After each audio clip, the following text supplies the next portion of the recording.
Hey. Hello. Hi. True Crime Kent here. Now, I know what you're thinking. Man, I wish more straight white dudes would start a true crime podcast. Their voice just isn't represented enough in this community. Well, I've got good news for you. I'm straight as hell, whiter than Moby, and I sound like Larry the Cable Guy had a one-night stand with Dolly Parton. In True Crime Kent, we'll do deep dives into what most would consider the odder examples of true crime. John Wayne Bobbitt and his missing schmeckle. Carl Tanzler and his obsession with a corpse. Or how about that time a man from Colorado welded 2 tons of steel to a bulldozer and then used it as a chaos machine to bring his town to its knees? Yep, we've covered it. We made fun of it. We came, we saw, we ate burritos. Hell, we got hate mail. So join me and my trusty co-host, the operator of 911 calls fame, and let's go down a smelly, blood-filled rabbit hole together. This right here is True Crime Kent.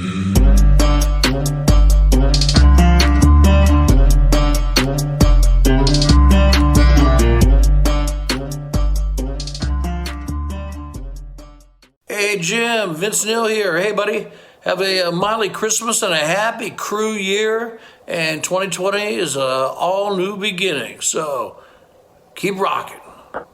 This is Alabama Linda, otherwise known as Candy Crush Linda. And since I only back winners, I listen to the Eric Zane Show Podcast. Wait, how many times has he been fired? Anyway, here he is, Eric Zane.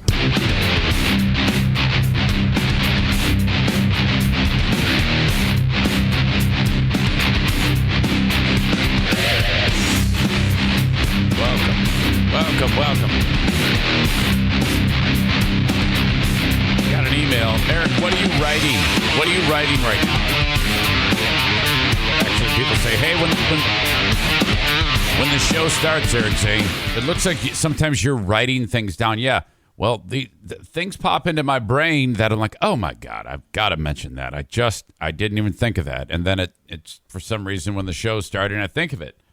So that's what that is. It isn't like I'm just, writing scribble scrabble just to make it look like I'm doing something else. I'm actually doing something with that. Welcome to the Eric Zane Show Podcast. I'll tell you what I was writing down in just a second. It'll be the first few things that I talk about. You need to know, though, that I'm in discomfort right now.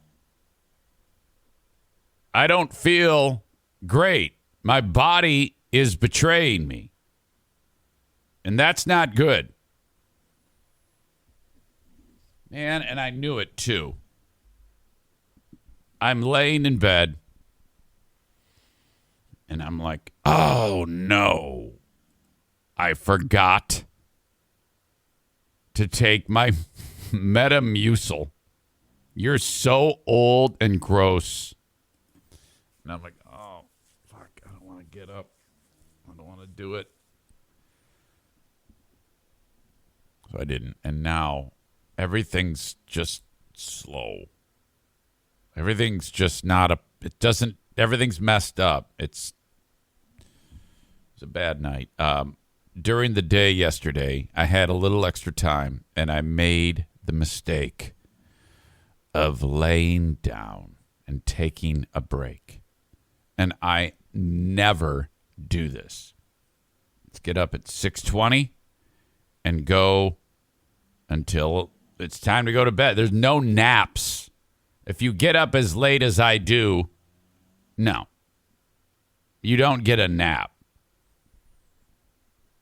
A little bit earlier, perhaps, but no. At 6:20, when you get enough sleep the night before, no. There's no need for a nap. But for some reason, I did. And then, boom, I'm gone. I'm like, for God's sake. And then upon waking, I'm like, oh, no. There's no way I'm getting to sleep. No way. Laying there. I forgot my Metamucil. Oh, I also forgot my anti-anxiety medication and my melatonin, like taking 5 milligrams of melatonin. I think I'm addicted, psychologically addicted. I don't think it's habit forming. In fact, I know it's definitely not habit forming. It's a natural supplement. I get up, take the medicine, but I don't take the Metamucil. That's the problem today. Today, it's affecting me. Compounding this is my jaw was locked, which I've described to you many times before. And leading up to this show, I was concerned that I was going to be doing this whole show with the left side of my face locked out like, a baseball player. That's stupid. And then did a little massage action on there, and then voila, it came unstuck. And that is what a relief that is. I'm telling you, this is just so absurd. I've never met anybody who suffers from this. There's got to be some type of TMJ support group out there. It is hideous. I've been dealing with this since I was 19 years old. Ridiculous. So I laid there last night. The one good thing about laying there wide awake is I kicked ass in Candy Crush. And you just heard Alabama Linda there, or Candy Crush Linda. And we're in a competition. There's like a timer to see who can get the most levels, and I'm in this competition with the other people that I play with. And she, of course, has an unbelievable... Well, actually, this week, she's not that great. She only had 17 levels cleared. And I got on a massive roll, and I'm kicking her ass now. Now, that doesn't mean much because she's probably going to sit down today and rattle off another 100 victories. I think she might have started a job, and that may have slowed her down. I'm not sure on that, but still. Diana drops this on me this morning. Hey, I got this weird text message. I swear to God, she thinks I'm cheating on her. I got this weird text message. And I go, okay. And it's spam. You get these from time to time, and it's a picture of just some chick, and it wasn't like overly sexual. It's just some lady's face, and it says, "Hey, you ready for round 2?" And this is on her phone. And then I go, "Wow, weird." And then she looks at it, and then she looks at me, and I go, "What?" And she's like, "Maybe you're cheating or something like that." And I go, that's just stupid. Why would she goes, well, maybe they got us mixed up. I go, what? Maybe you're cheating. Yeah, because that makes sense. If I'm having an affair with you, they somehow or having an affair with someone else and you don't know about it, and someone who I'm having the affair with is magically just going to text you that. Come on. But I can't help but feel, hey, I got my eye on you. Quit it. Jesus. Come on. I don't have the energy for that shit. I mean, I could see why some lady would want to have an affair with me or guy. I mean, I have that happen all the time where men or women want to have sex with me. We've talked about this many times. Last night, we did the Ben and Eric Patreon podcast, and we had a hell of a time. Oh, my God. It was spectacular once again on the Ben and Eric Patreon podcast. Saul as the joke judge. I think we are corrupting the man. I had to make sure his bedroom door was closed so that his mother and father would not hear the poo-poo caca that was flying out of the speakers as blind Saul listened to the shit show that is the Ben and Eric Patreon podcast. Saul was joke judge, and I'm not going to tip you off as to how Ben finished on his jokes. I hated all of them, but Saul being the joke judge, you will find out for yourself how he did when you listen to the Ben and Eric Patreon podcast. I will publish a freeview for you, for folks who are not on Patreon, just so you can get an idea of how it sounded. And then if you feel like it, sign up for the whole damn thing. It's a great time. Once a week. We go for about 90 minutes, sometimes a little longer. I think it was a little longer last night. So there you go. What the hell was I going to say? Oh, holy shit. Last night, upsets galore. Your brackets are destroyed, and we need to take a look right now at how everybody is doing in this damn tournament. Oh my God. I've been done. Jesus, this is so bad. Aram is top of the heap right now. Oh my God, there he is.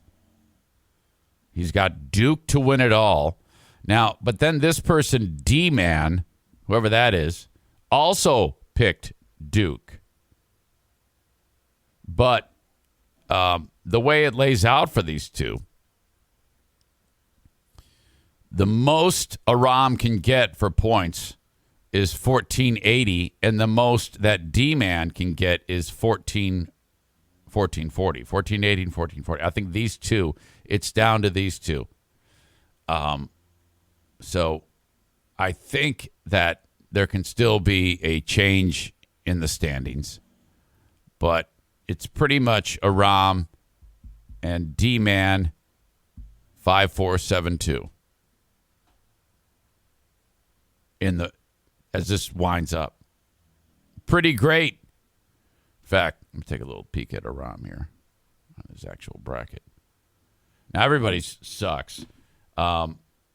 Last night, Arizona goes down. They fell to Houston. So that's a red for Aram in the grade 8. He's got Villanova. He won that as Villanova took care of Michigan. How about Michigan late in that game? First of all, they're down 6 with about 20 seconds to go, and they have the ball. 2 possessions, 2 3-pointers. Okay, now, I don't understand why this happened, but they went in for like a layup, which would have given them 2 points. I don't know, maybe they were hoping for layup in the foul or what, but I would think you would set up for a 3 to put yourself down 3 with about, 15, 16 seconds to go, and then foul and hope that they miss, But they didn't do that. They took it inside, and in the last 5 minutes of that game, Michigan's inside game on offense reminded me of when Jacqueline played basketball when she was about 9. Every shot was like clank, hits the underside of the rim, too hard off the backboard, and kisses way out to it was horrible. And then that fucking white guy, that 7-foot-tall white guy, man, does he suck dick. Oh, that guy sucks so much shit late. He gets the ball and no finesse, man. It's a fucking, how can you, he's 1 inch from the fucking rim and he keeps throwing it as hard as he possibly can at the backboard. It was just horrible. What are you doing, man? Ease up. Ease up on the gas, big fella. Rom says, hell yeah, what do we win? Nothing. You don't win anything. Congrats, I guess. I'm not going to give you a prize for this shit. So Michigan falls to Villanova. Duke, they beat Texas Tech. That was a pretty good game. Number 2 versus number 3. And then Arkansas takes out Gonzaga. So you got upsets. Number 5 seeded Houston takes out Arizona by 12. And the number 1 in the whole thing, Gonzaga, they are done. Oh, man. So now tonight, you've got North Carolina, UCLA. And then you've got Iowa State, Miami. Oh, my God. A 10 and an 11. And then number 1, Kansas hosts number 4, Providence. And then St. Peter's, number 15, where last weekend they took out number 2 Kentucky, and then they beat number 7 Murray State. This is in Jersey City, New Jersey, which, it's just crazy. We were just there. Dan and I were just there in Jersey City this past summer for our trip. And I know exactly where the school is, in fact. This is a small-ass school. It's like a high school. I'm not even kidding. And the MAAC, Mid-Atlantic Athletic Conference, the coach of Kentucky, John Calipari, he makes like $9 million a year. The St. Peter's budget for their entire basketball program, paying all the coaches, all the upkeep of the facility, hotels for the players, is $1 million a year. And they kick ass, and now they're taking on number 3 Purdue, and their mascot is a peacock. Oh, my God. What a not intimidating mascot. The St. Peter's Peacocks. Taking on number 3 Purdue. Come on. There's no one in America outside of people who root for Purdue who want Purdue to win. They all want St. Peter's to win. Okay? Just once, we need one of these little dickhead schools like St. Peter's to win the whole damn thing. Why not? Come on. That'd be just fantastic. Probably not going to happen. But tonight they play at 7:09, and I can't wait. However, I will be out and about tonight for the Well House Spring Jubilee. That's right. Your old pal, Eric Zane, is hosting the Well House Spring Jubilee. And you're like, what exactly is that, Eric Zane? I'm going to tell you. You can still go to this if you want to. It's a great organization. Joe Martinez tipped me off to these folks. There you go. Well House Spring Jubilee of Growth. Join us for a fun-filled spring event honoring Well House volunteers and supporters. Purchase your tickets here. Renewing hope, lives, and communities.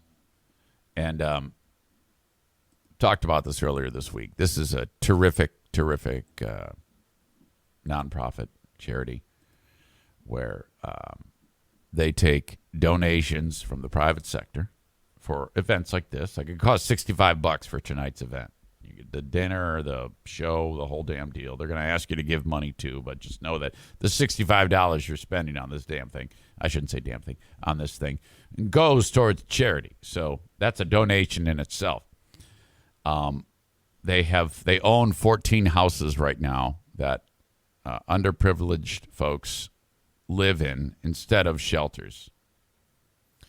And the volunteer community renovates the homes. See, these are all volunteers donating their time to make this look presentable. This is not my expertise, painting, as you know. So they haven't asked me to fill in the painting department because obviously I have my own charitable thing going on. Look at this. These guys, they would be on the streets, but here they are working in their own garden at their own residence. These two guys here, they're probably lovers. So, all right, yes. Purchase a legacy brick. That's fun.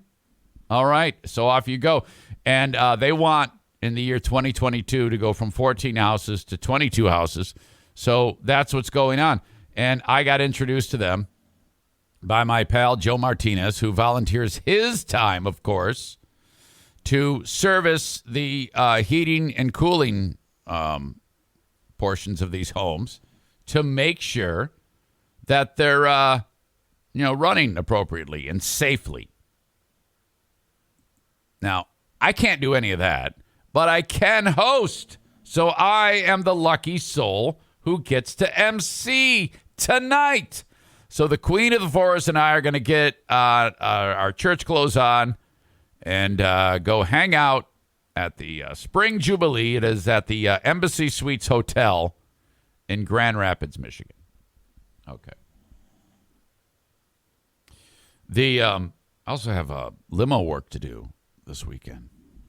Sunday, I have to get up before the crack of dawn, go to the garage, pick up a car, and drive it all the way to the Detroit Metro Airport to pick up passengers at 9 a.m. Sunday, drive them to Kalamazoo, drop them off, drop the car off, probably fall asleep after, and then we have paintball for a busy, busy weekend.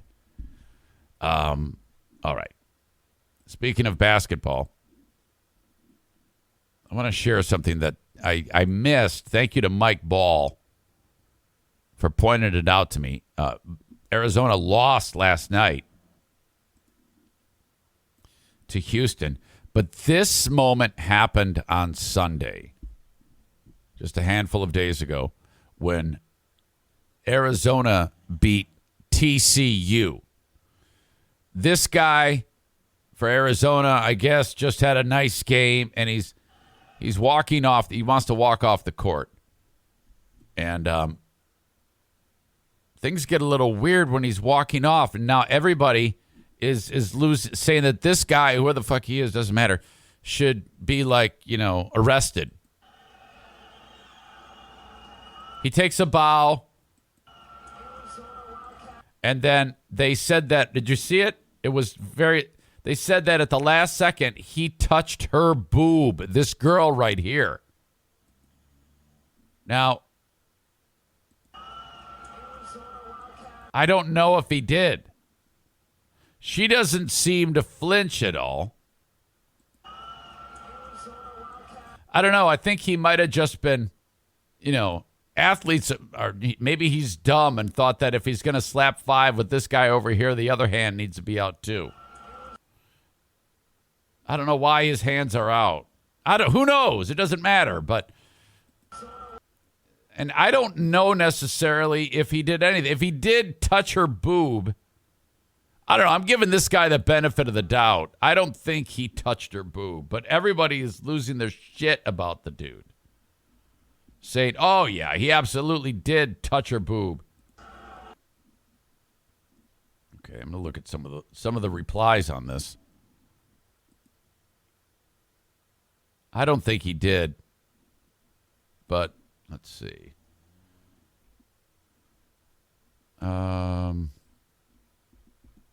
Is there more to this? I could have swore I had more to this.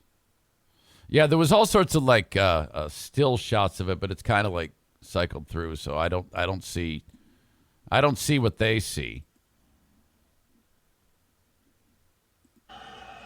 And it says, did Arizona guy just give the TCU cheerleader a tap? And there was all sorts of discussion saying that this guy needs to be canceled. The most striking thing about this incident to me is how much certainty most people have in what they saw. Some say it was obviously intentional, others obviously an accident. To me, it doesn't seem obvious at all which it was, and the only person who knows is dude. Here you go. A tap. If a white player did that, you wouldn't call it a tap. You'd call it by its legal name, sexual assault. Come on.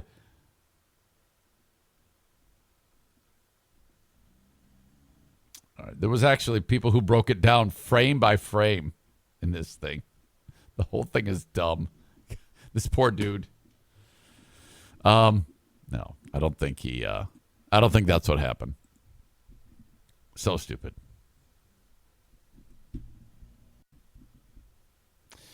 All right. Okay. So there's that.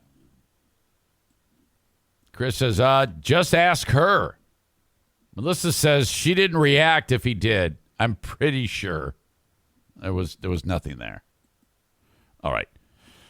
Yesterday I was seated right here, and Princess of the Forest, Madison, who We talked about this on the Ben and Eric Patreon podcast. Went to bed the night before Wednesday night at, 10 p.m. and then woke up. Actually, I called her at noon and said, hey, I might need you to drop me off somewhere. And then that was met with, oh, my God, I'm sleeping. And it's like 14 hours of in that bed. That gets painful for me. How can you possibly do that? If it gets 1 minute over 8 hours for me, I have to get up 14 hours and you're exhausted? Jesus. How do you even do that? I don't ever want to hear about being overworked, you know? If you have time to sleep for 14 hours, I mean, seriously. So then I come in here. I'm working in here yesterday. And she goes, hey, I got to tell you something. I go, what is it? She goes, well, for our sorority, you know, she's doing the sorority thing, which I actually think it's great. She's thriving. And, you know, she's emotional and also very dramatic. So she is with her own kind. This is perfect. She says she has to volunteer at the arena working the concession stand because the sorority sponsors the concession stand. So that's how a lot of the times they do it there at the arena. It's like free work or like free labor. I don't know how the hell whatever. She goes, but anyway, Dad, I'm going to be working the concession stand at the John Elton concert. I go, really? Is that right? And she goes, did I say that right? I go, no, not at all. But I like it. I've never heard Elton John referred to as John Elton. That's awesome. And then I said to her, I go, you know, what do you think about doing reaction videos with me? Have you ever seen those reaction videos? Generational reaction videos, you know, things that you have no idea what they are, like maybe a music video. Would you want to do generational reaction to music videos with me? So we'll sit down here and we'll watch a video. And she goes, yeah, those are fun. So I go, all right. The first one has to be Heavy Metal Love by Helix. And some of you are like, Helix, what the fuck? Helix was featured on the Insane Asylum this week, and that is some spectacular butt rock, okay? Heavy Metal Love by Helix needs to be reviewed, so I think that'll be fantastic. Welcome into the show. We're 28 minutes into it already. It is a Friday, so that's great. It's cold as shit here. It's going to be for the next 10 days. It was snowing yesterday. And it was weird-ass snow where gigantic, wet, gross flakes. I mean, horrible. Just like screaming down. And I'm like, okay, that's how it's going to be. Winter is going to fight us tooth, nail, and claw. Great Ted Nugent song. All the way to the bitter end. This show can be seen, viewed, heard, whatever, on Twitch every single day at 8 a.m. Eastern Daylight Time, twitch.tv/Eric Zane Live. If you're listening to the audio podcast later, please do me the solid and follow me on Twitch. Download the app or do it from your desktop, whatever it may be. I know it's a lot of hoops you have to jump through, but that's what I have to do to do what I do these days. Twitch.tv/Eric Zane Live. Also, follow me on Facebook, facebook.com/Eric Zane fan page. Both brought to you by Irvine's Auto Repair, Grand Rapids Hybrid, and EV, which yesterday I found out that, well, you know, when I refurbished the 07 Accord, okay, those guys did a hell of a job. But what wasn't a problem then is a problem now. It didn't really surface when they did their first, overhaul of the thing. And then I told you that I tried turning the wheel. I was like, this wheel is hard to turn. And one of you, I think, said, hey, it sounds like a power steering pump. You were right, because I took it back there. They go, the power steering pump's bad, Eric Zane. We got to put a new one in. All right, do that shit. Thank you so much. And on the online form, because what they do is this is all done. Okay, I wonder if it's here. Aha. They do this all electronically, and they send me, all right, this is how much it's going to cost. You have to sign this in order for the work to get started. So I did. And that's what I did when I signed it. Eric Z, and I drew a wang. Don't ask me why. I haven't heard back from them about the wang that I drew. I'm 7 years old. Thank you to Irvine's. All right. Twitter, at Eric Zane Show on Twitter, brought to you by Blue Frost IT. And then the almighty YouTube. Follow me there, Eric Zane Show on YouTube. Subscribe to the channel, bell notification, brought to you by Frank the Tank Fuss, my policy shop insurance, the Medicare Advantage plan expert. Okay. Yesterday on the Patreon, I talked a little bit about the foot in mouth moments by the late Madeleine Albright. 84 years old, passed away, diplomat, later Secretary of State. And okay, great. Now, when she passed, it was like, remembering Madeleine Albright and all the pleasantries. But then what I like to do whenever famous people die, who I don't know shit about, I usually look them up and try to, when talking about it, have something a little bit more to say other than just, hey, Madeleine Albright died. And, nothing really jumped out at me other than a very bright lady who lived an incredible life and immigrant from the into the United States, 1948, from Czechoslovakia, and pretty much a career in politics after she was educated at Georgetown University and things like that, was an ambassador to the United Nations, and then eventually in the Clinton administration. But what caught my eye was controversies. And I know for some of you who saw the Patreon, but I needed to set up a little background because she constantly did shit like this. Said the wrong thing, and then after she would say the wrong thing, she would then, rather than owning it, she would kind of like muddy it up. In 1996, the U.S. had a number of sanctions against Iraq. We had the first Gulf War, and 60 Minutes did a piece about what those sanctions are doing. And Leslie Stahl said, we have heard, Secretary Albright, that 500,000 children have died because of the sanctions. That's what Leslie Stahl said. I mean, that's more children than died in Hiroshima. And, is the price worth it? Now, so Albright's faced with this tough question.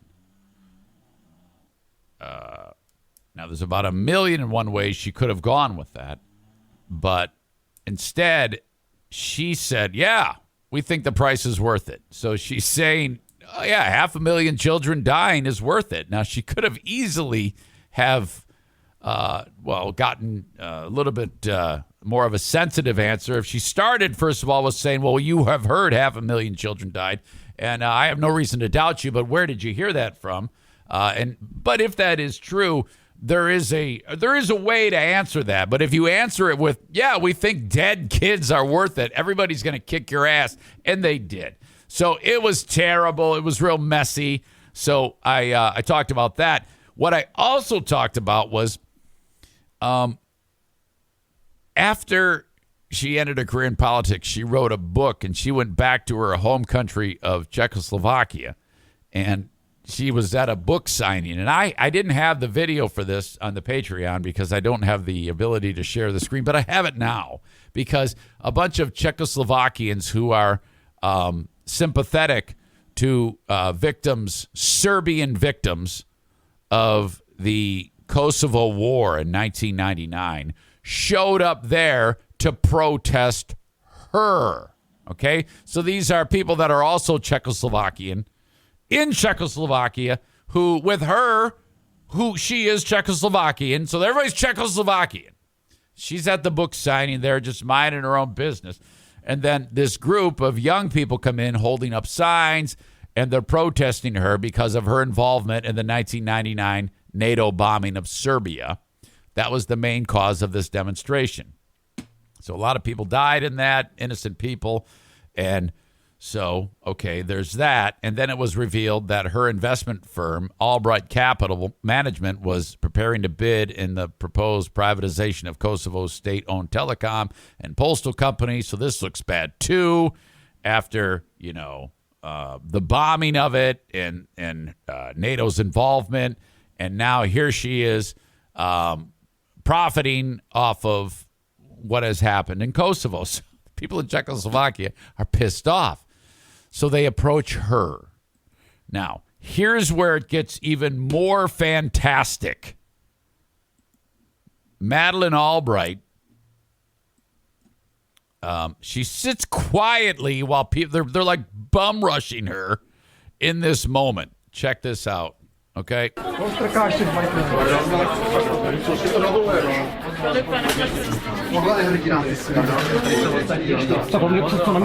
it's a little hectic, but nothing really too out of hand here, all right? And you can see her, she's wearing the blue. She's waiting patiently. All she wants to do is sign some books. All right. Now that's her. Get out. Get out. All right, now she's pissed. Okay,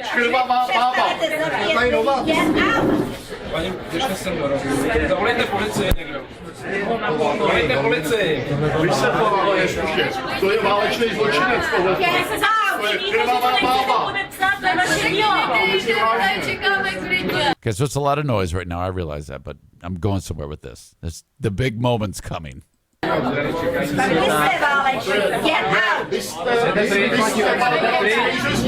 Okay, she sits back down. A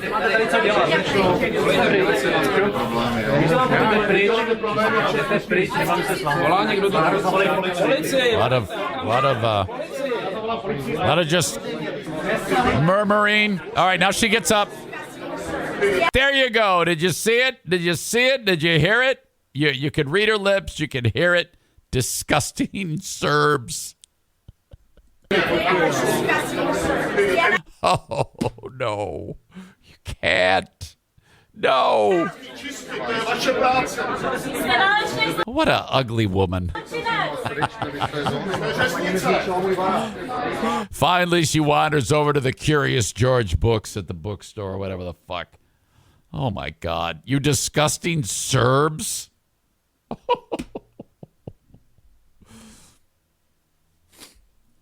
Kabooby69 says, should have lined up all those little twats and ran them over with a tank. God. Aram says she sounds like a crook. So, just a little, comes full circle. It's important to point out the important things that everyone is aware of. Disgusting Serbs. I talked about it on the Patreon. If you say anybody is disgusting, any group of people now, even though, that was only 2012. I know you can't get away with that now. You sure as shit also couldn't get away with it back then either. There's no way. Disgusting Serbs. I don't remember anything of this. I don't ever remember hearing about this. They did not talk about it. Nobody talked about it at the passing because it never works out that way. Madeline, sometimes it does. Sometimes people, if you say too much crazy shit in your life, when you die, they'll end up holding it against you. Remember when Don Imus died? Don Imus died, and it was the man who said this, and you hear nappy-headed hose, and then he's dead, If you do it too much, if you say too much crazy shit, they will go to that first when you die, Or they'll describe you as the polarizing or the much maligned or something like that. But not Albright, no. All right. Rock and Roll Hall of Fame responds to Dolly Parton. This is another story that I've kicked this can down the road forever, but I haven't gotten to it, but I'm going to do that now. But to start, I need to show you something. Remember when I said that I would absolutely have sex with Dolly Parton? This is Dolly Parton, and look at that. That is spectacular. I think she's like 70. She has thigh gap and everything. Look at her. I mean, seriously, the amount of plastic surgery, and she has admitted this. She's talked about this, and I think she's like 76. Maybe she's 73. Dolly Parton age. Okay, no, she's 76 years old. Holy shit. And wow, she has said many times, oh yeah, if things get wonky, I go under the knife. And she's got it right. She's got the best plastic surgeon on the planet because she looks 40. She really does look 40. Something majestic is going on there. She wears wigs. She might be completely bald, but she is. And look at this ridiculously amazing outfit. Holy shit. It's got like metal on it. My God. That is awesome. All right. This is so strange, though, to me, because she says, hey, I appreciate the mention to be part of the Rock and Roll Hall of Fame, and I appreciate being on the ballot, but, honestly, I have no business being on the ballot for the Rock and Roll Hall of Fame. And this is part of what I talked about. They need to reboot the whole damn thing. And seriously, no rap, nothing like that. No rap. It can only be rock and roll, and definitely no country either. No rap, no country. They need to tear down the shitty building and start anew, like right there. What they need to do is have Putin send one over here and blow this fucking thing up and just start over. It's a disaster. Okay? And they need to change the parameters for the voting. If you put her on the ballot for the Rock and Roll Hall of Fame, that is worse than any of the rap stars that have made it. I mean, come on. Kraftwerk, for God's sake, it's not a rap group. That's I forgot how you would describe those idiots. They shouldn't be in there. Come on now. So she said, look, take me off of the thing. I appreciate it, but there is no way I should be on it. So you know what the Rock and Roll Hall of Fame is doing? They're saying, no, thanks. We're going to leave you on it. They cannot get out of their own way. Come on, man. Though she actually says, I'm respectfully bowing out, they are saying, no, you cannot. We are in awe of Dolly's brilliant talent and pioneering spirit and are proud to have nominated her for induction into the Rock and Roll Hall of Fame. And they're not going to remove her. Oh, my God. Part of the issue is that Parton's name was already included in ballots that were sent out before her withdrawal. She is currently 4th in the official fan vote. My God. Well, stop voting for, just cross it out. Say, don't vote for Dolly. Or even better, if she does get in, just say, you're not putting you in. That's all you got to do. Behind Duran. No, Duran should not be in the Rock and Roll Hall of Fame. Also behind Eminem, who should not be in the Rock and Roll Hall of Fame. She's also behind Pat Benatar, who should be in the Hall of Fame. I see one of you wrote Ted Nugent should be in the Rock and Roll Hall of Fame. Absolutely.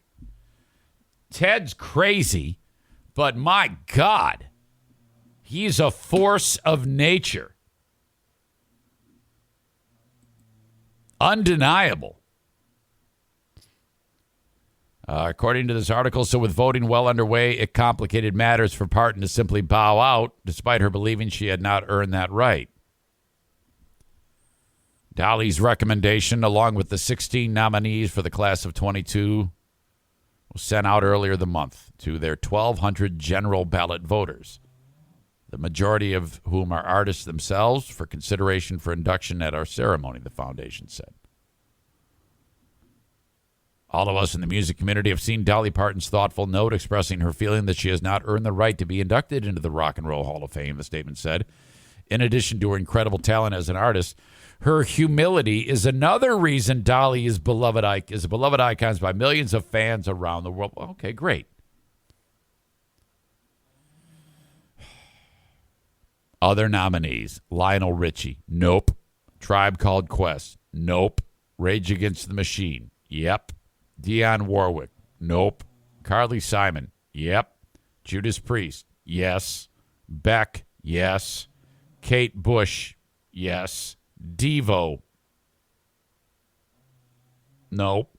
Eurythmics, nope. Fela Kuti, don't know who that is. MC5, yes. New York Dolls, yes.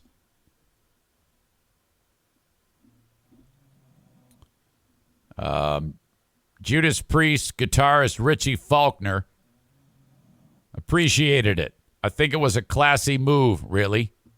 I think she recognizes her brand, and it didn't necessarily fit into the Rock and Roll Hall of Fame. I think it raises questions to what the Rock and Roll Hall of Fame brand is as well. Well, Richie, that's not going to get you guys in. Shit, Judas Priest should have been in there way earlier. Parton wouldn't be the first country artist to make it into the Rock and Roll Hall of Fame.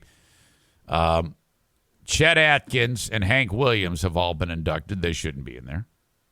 As well as country-leaning acts such as Brenda Lee. She's in there? What the fuck? Now, Johnny Cash is in there. Okay, Cash isn't rock and roll, and he's also not country. He's Cash. You should just have the Johnny Cash Museum, honestly. Or a wing, a separate area for just Johnny Cash, you know? Perhaps some involvement in it. I don't know. Cash is an anomaly. He really is. He's, I don't know. I can't really describe Johnny Cash as country. You know? All right. That's just my take on it. The Insane Asylum. I published another edition of the Insane Asylum yesterday, and again, heavily influenced by you, the audience. I usually post on Facebook, hey, how about some songs? And quite honestly, I play most of them. Not all of them, but I do play most of them. And I kind of, when I put an entry like that onto Facebook, the amount of feedback that I get usually gets me through for several weeks worth of shows. But I think it's worth mentioning, and I didn't even think about this. there is one song that I featured by a guy by the name of Anders Osborne. And it did not even occur to me that when I said how personal this song is, called I'm Ready, that it could be interpreted as a suicide note. I'm not even kidding you. It was Adam the Odd said it sounded like fatalistic, like you're having a hard time. And the reason why is this, and it's not that at all. It's actually a very positive song for me. I didn't even think that it sounded like a suicide note. But apparently it did. I guess it just depends on your perspective. But have you ever had a song that you listen to it and it speaks to you like it fits what you're going through, what you're thinking about, what is on your mind at that moment in time? And it's like, oh, God, this is so perfect. This song is exactly what I'm feeling right at this moment. And so you listen intently, and almost every verse, every word, you're hanging on it because of how much it's speaking to you. And it almost seems cosmic, like the happenstance that is occurring is a message to almost help you. And I guess that could also hinder you if you're having a terrible time. But this one in particular is so fantastic. And I want you to know this. I haven't really gotten into this that much. I think I've mentioned it to some degree. But about a month ago, I decided I was going to up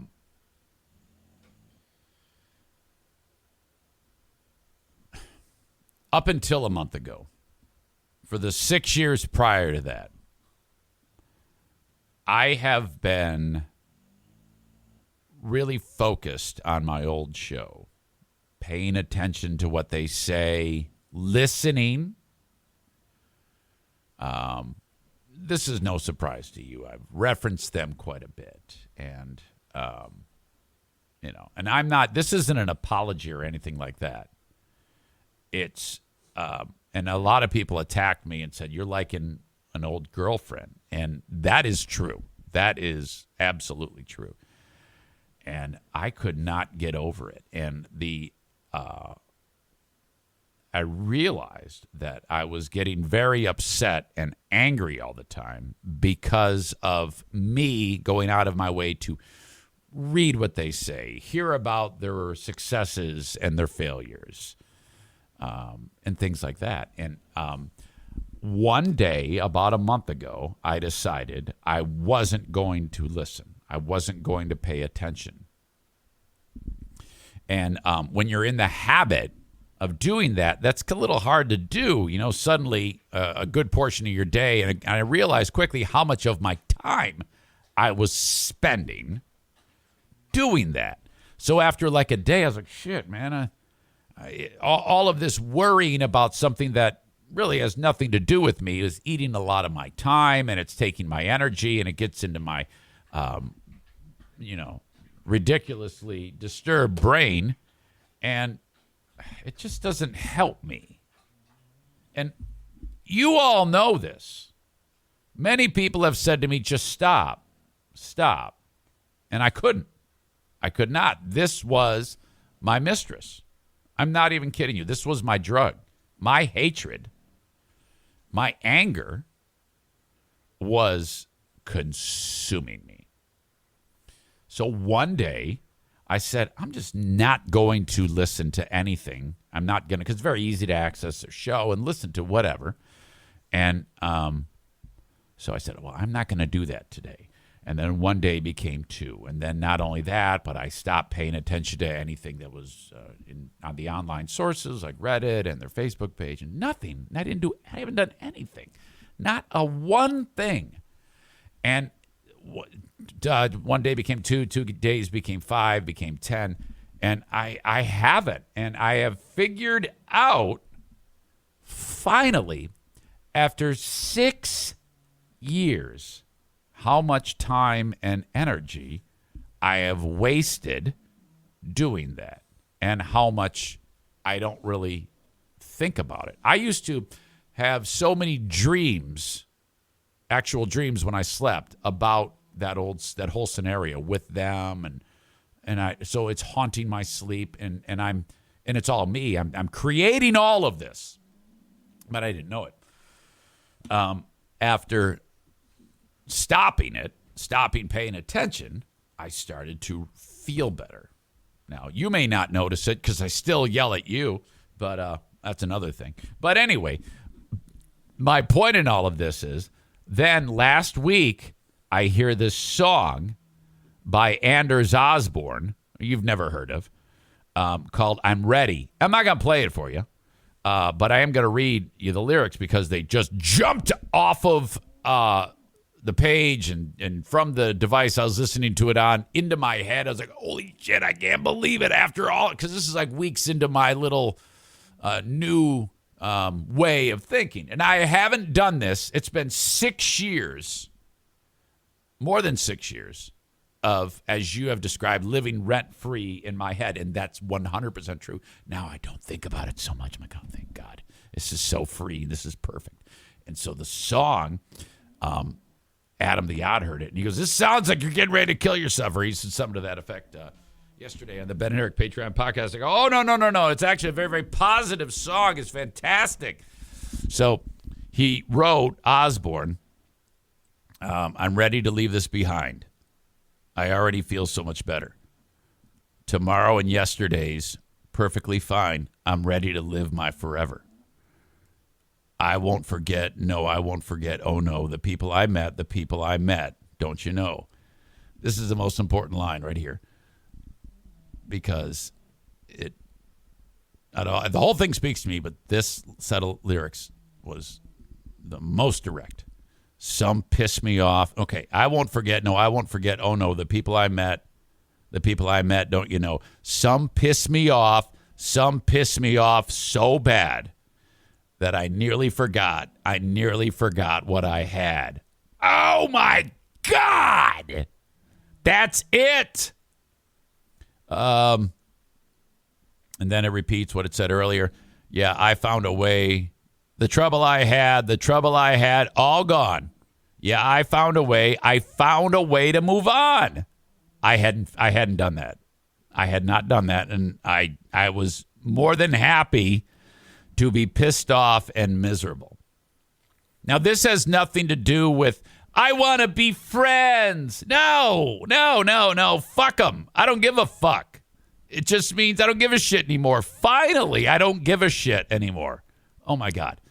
I got to say, I still got to stay. Wait, and then he says, I got to say, I still got days when it's hard. And then he says, I made a change in my heart. I'm ready to leave this behind. Already feel so much better. Tomorrow and yesterday's perfectly fine. I'm ready to live my forever. And then it just kind of repeats. It's only like about a 3.5-minute song. And it's awesome. What I'll do is in the show notes, I will include it so you can check on it and listen to it on your own. But, man, this is great. And, I was not ready to stop being pissed off. I was not ready. And I'm not kicking myself because it took me 6 years. It's just, it took forever. It's just, it was a bad thing that happened. Who gives a shit? And I wasn't ready to move on at all. I love the fucking fight. Okay? And now I just don't care. So, I look at this as like sobriety. If I were to slip and listen to something or go out of my way to engage someone who's busting my balls about whatever, about getting fired, I am back. I've fallen off the wagon. You know what I mean? So it's that type of mentality that I know very well about addiction. I was addicted to the turmoil of being miserable. I was addicted to that, which sounds so fucked up. My God.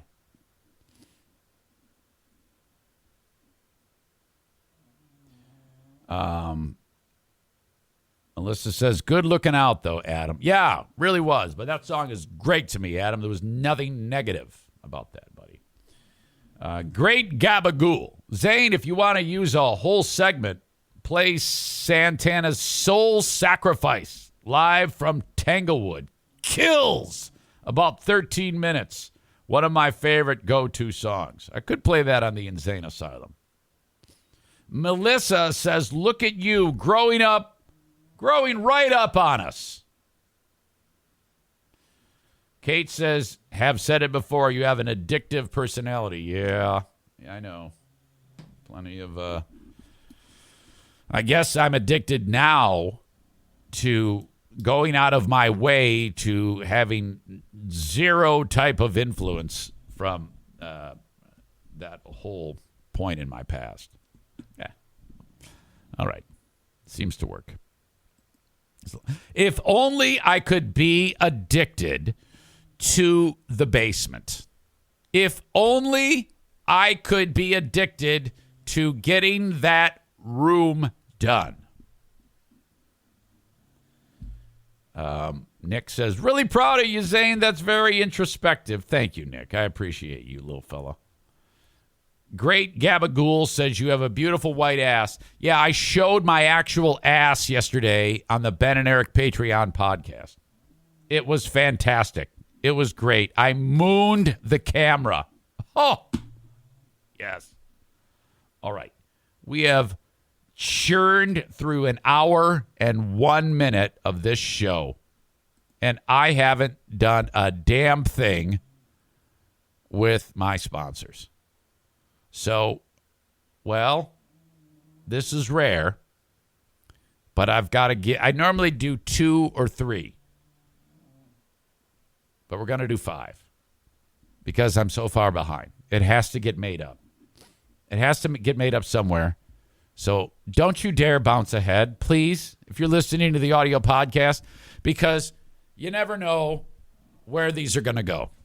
And it's important that you hear them. These people pay good money for these moments. All right? So just give me a handful here. I've got plenty more to talk about. The open of the show, brought to you by Frank Fuss, My Policy Shop Insurance. I know that you have someone in your life who's utilizing Medicare. It could be an uncle, grandparent, your mother, your father, whoever. All you need to say is, hey, the guy I listen to is telling me to tell you that you need a Medicare checkup to make sure you are getting all that you are entitled to. Medicare's tricky. And it's almost like they set it up so that it's difficult for the average person to figure that shit out. Because there's a chance you're going to sign up for a policy where you have to pay more than you should. They don't give a shit. They would be happy if you paid more than you should. That's a win for the government when it comes to state-sponsored Medicare. 616-914-4070. All you do is reach out to Frank, call or text, and say, Eric Zane sent me. I or whoever you know or love needs a Medicare checkup. That's all you do. He is an expert at, a Medicare Advantage Plan expert. Make sure that your loved ones have the right coverage for Medicare. And mention my name. All right, we've got a paintball event coming up Sunday. I just heard from Terry. Terry said he's got 5 players. That's awesome. Tristan Grant from the Griffins better not stand me up. He's supposed to be there. And you and me. And we've got Gabe the Honduran and his brown-skinned friends are going to be there. That's going to be awesome. TC Paintball, Sunday, 5 p.m. Pizza party to get started. Just show up. Come as you are, and we'll get you in there. Cost you $35 for the party. Otherwise, book an event at TC Paintball at tcpaintballgr.com.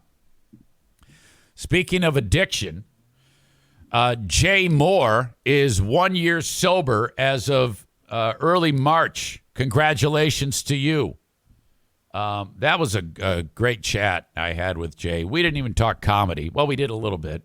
I didn't even know he was having an issue. But I love Jay because he's super honest.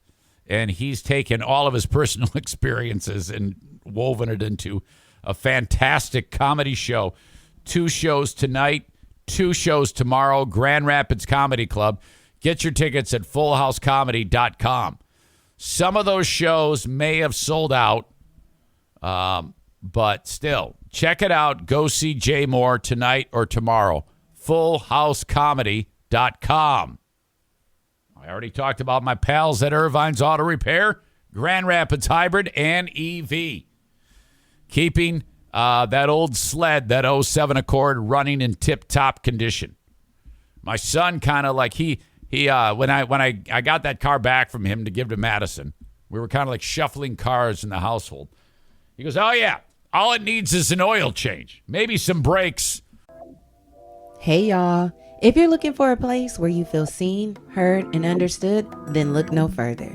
We're Germany and Brittany, and together we make up the Black Girl Bravado podcast. Every Tuesday, we sit down and candidly chat about the things that most of us are going through. From relationship woes to mental health and wellness, we got you covered. Our show will inspire, motivate, and encourage you to become your best self. Basically, what we're trying to say is homegirl vibes here, and we want to link up. You can find us on all major streaming platforms and keep up with us on Instagram at the Black Girl Bravado Pod. See you there. But the brakes are in the trunk. I go, why didn't you put them on? I never got around to it. So I'm like, well, I don't know. Irvine's, they don't use, generic parts. They use the parts that are supposed to go on the car, not this, these poverty dollar store brakes, for God's sake. So if anybody needs dollar store brakes for an 07 Accord, I've got some for you. Anyway, so he goes, "Oh yeah, all it needs is an oil change. That's it." I'm like, "Well, I don't know about that. There was a lot of work that needed to be done on the car." And thank God, too, they redid the brakes. And as I said, just replaced the power steering pump. And now the car is in tip-top shape. Thank you to Irvine's. Vines. Irvines.com. Online, read their Google reviews from people who don't have a podcast about how great they are. It's true. And if you're looking for a trusted place to get your vehicle repaired, take it to Irvine's. Family-owned, veteran-owned, lady-owned. So Megan's mom and dad own it. But Jamie, mom, she's like the owner. It's her. This is all her doing. She was in the Air Force. Wasn't she like a fighter pilot or something like that? I don't know. Was it Navy or Air Force? I forget. I think she was in the Air Force. I don't know. Anyway, she's a veteran. So veteran, lady, family. Jamie and Eric. Jamie owns 99% of the business. Eric owns 1%. And then, of course, Megan, the multi-talented Zaniac friend, amazing human being.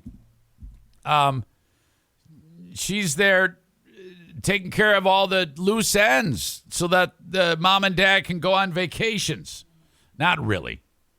And they're expanding the business. It's more than doubled in size to serve you better. And they're still building that right now, but still serving the customer too. Irvines.com. You all know about my pal Joe Martinez at A&E Heating and Cooling. This guy is just spectacular. Another guy whose business has grown exponentially since signing up with the Eric Zane Show podcast. It was just him and a service van when he started. Now he's got a fleet of vehicles, people that work for him, also family members. Great startup company, A&E Heating and Cooling, for anything that you need at all for your furnace or air conditioning, residential or commercial. Okay. See, John Domingo is in the house. Hi, John. Can't wait. Should be fun. It's been quite a week for the Eric Zane Show. I guess those guys are getting ready. Zaniac Saturday tomorrow, Zaniac Zoom. I always would love to join you, but you guys do it so late. When I get a notification at 9 p.m., I've been in bed for half an hour on Saturday. I don't party. I don't stay up drinking like you animals. Nick says 9 p.m., Eric. That's not late. No, I am done. You see, if I stay up late, first of all, if I stay up late on Saturday, you got to realize I'm getting up at 5 on Sunday, okay? Ding dong. And a job where I have to be absolutely alert. I'm driving people from the airport. No. I'll tell you what. This is what I'm going to tell you. No. But if I get a notion or a wild hair, maybe. And if I do, it's going to be like for 1 minute of me giving you the finger and then shutting it down. So you better have the lowest of expectations. I work for a living. You guys and your weekends, yeah, it's party time. Let's get fucked up. Psh, psh, drinking your beer, smoking your pot, doing your cocaine, all this shit. No. Look, all week I'm talking to you. Why can't on Saturday I not talk to you? Is it okay if perhaps you talk to each other? I don't want to make it sound like I'm sick of you, but Eric needs a fucking mental break where he can just sit there and watch the basketball game and do nothing. All right? No. Come on, let's go get fucked up. All right, I got to go pee. Stay right there, okay?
Let's all ask if he's washed his hands. No, I didn't wash my hands. Are you kidding me?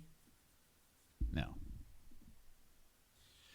I put it back in my pants the other day, and I couldn't believe how much pee came out of my ding-dong. Yeah, you ever have that where you accidentally are constricting your urethra, and you don't know it, and then as you're putting it back into your pants, you get another big blast of it? Psst, oh, no. That is rough. Jeez. I got an email from Rob. Rob T. Hi, Rob. Just sent it. Hello, Eric Zane. It was great to hear your segment on the Bill Simonson show this week. Huge show. I remember a long time ago when I used to listen to FBHW that there was tremendous hostility between you and Bill. One of the most amazing things I've ever heard on radio was when you started at WBBL and had become friends with Bill, and you guys did really funny segments with him. I knew of him from his sports show, but I didn't know I liked him until I heard him on the air with you. And I am now a fan. I'm glad the recent feud where Bill called you out on his show wasn't too serious, and I hope to hear more of you and Bill together going forward. And I wrote, hi, Rob, we are pals. The whole thing on Twitter was a wrestling work, which is true. Of course it was. Come on now. I had a conversation with Bill, and after we did that segment on his show this week, where he says to me, he goes, how come you're not, this is the mics are off. He goes, how come you're not on somewhere? I go, I don't know, man. I didn't even think about it. And he goes, I think they're scared of you. He's talking about the folks at iHeart. I go, what do you mean? He goes, I think they're not putting you on because they're concerned. And I go, well, I don't know about that. I know the company's, it's maybe it's money. I don't care really. I look at anything in radio right now. It would just be like, I don't know. It's not what it used to be. Besides, I've got a new job. I've got my own thing that I have to work very hard at it, but it supports us. It does what it's supposed to do. I'm very fortunate. And then he goes, well, I think why is because they're scared of you. I go, what do you mean? He goes, it's because of your podcast, because you tell everybody to go fuck themselves. I go, really? He goes, yeah, I think so. I've done some talking and some investigating, and I've found out that it's because they're concerned. And he goes, which is ridiculous. It's like, oh yeah. He's like, their thought process is, well, he says he tells people to go fuck themselves on the podcast. So clearly he's going to come to the radio station, turn on the mic, and tell everybody to go fuck themselves. And I go, well, yeah, that's how radio people think. They think in that, yeah. And Bill just laughed. He goes, yeah, like you're not going to have enough sense to edit yourself to say the appropriate thing on the radio. I go, I know. It's that if that is true, and I don't know that it is, that's hilarious. He's too much of a loose cannon. He's out of control. He's going to go on the air and tell everybody to suck his cock. Oh, my God. All right. Aram says Bill was rude to everyone in here. Probably. You know how he is. He loves busting people's balls. Don't take it personal. He loves you. He loves the fact that you love me. Thank you. Thank you. All right. Moving on. Mike Tyson was at a small comedy club, I think. Not sure where. Doesn't matter. L.A. I don't know. And if you see here, he's we got the arrow pointed at him there. That's Iron Mike. And well, some guy burst in and sees that it's Mike. This is in Hollywood, yeah. And then at first you see Mike seated calmly at the front row table taking in the show. Whole thing was interrupted by Rando, who approached Mike and attempted to chat him up, disrupting the comedian's set and everyone's good time. While you can't hear exactly what was being said in the footage, eyewitnesses said that the man was challenging Mike to a fight, suggesting he wanted to elevate his status. Mike responded calmly, and then the guy pulled out a gun. No shit. Oh, my God. All right. I have this footage to share with you. Get up out of here. I'm not playing with you. Get up out of here, bro. Come on. Hey, I don't give a fuck. I don't give a fuck. I'm joking. Okay, so guy with the hat is getting really animated, telling him to get the fuck out. Okay? And this black guy with the black coat is dude who pulls a gun. I'm joking. I am joking right now. Get up out of here. Hey, come on, fam. Come on, man. Look, this is easy. Okay, that's the gun right there. He is. I'm joking, bro. You could hear him put one in the what do you call it? Fucking charge it. Put one in the chamber. You hear that click? Come on, man. I'm out of here. Look, this is easy. Oh boy, and you see that guy flinch? He's like, uh-oh. I'm joking, bro. Mike, I'm out of here. Hey, I love you, fam. Salute to all your accomplishments, for real. If it wasn't for you, we wouldn't have no inspiration. I love you, OG. I love you, OG. If it wasn't for you, we wouldn't have no inspiration. For real. From the heart, for real. Respect. I told you I was just joking. So he's still got that gun right in his pants. Okay, bro. Come here, man. Come here. I'm out of Okay, here. now watch this. Mike calls him over. No, they gonna call the police. No. They gonna call the police. Hey, you good? There you go. New York! Run! No, Brownsville. Excuse me. Hey. Wow. Shalom. Salute. Look at this poor comic. This is like Ben up there. Right now, this guy, the comedian on stage, is getting more laughs than what Ben would get at one of his shows. You know? He's like, uh-oh, fuck. Fuck that. Mike the OG. Hey, Cam, you good? You good? You not the OG. You a sucker. You a bitch ass. You your brains out. So this guy in the L.A. hat, he's still talking. Shut up. The guy's got a fucking gun. Salute. I don't play like that, man. Fuck that. Mike the OG. Hey, Cam, you good? You good? You not the OG. Yeah, Kevin, you shut up. You a sucker. You a bitch ass. You your brains out from everybody. Soldier. What's salute? Just chill, bro. You good?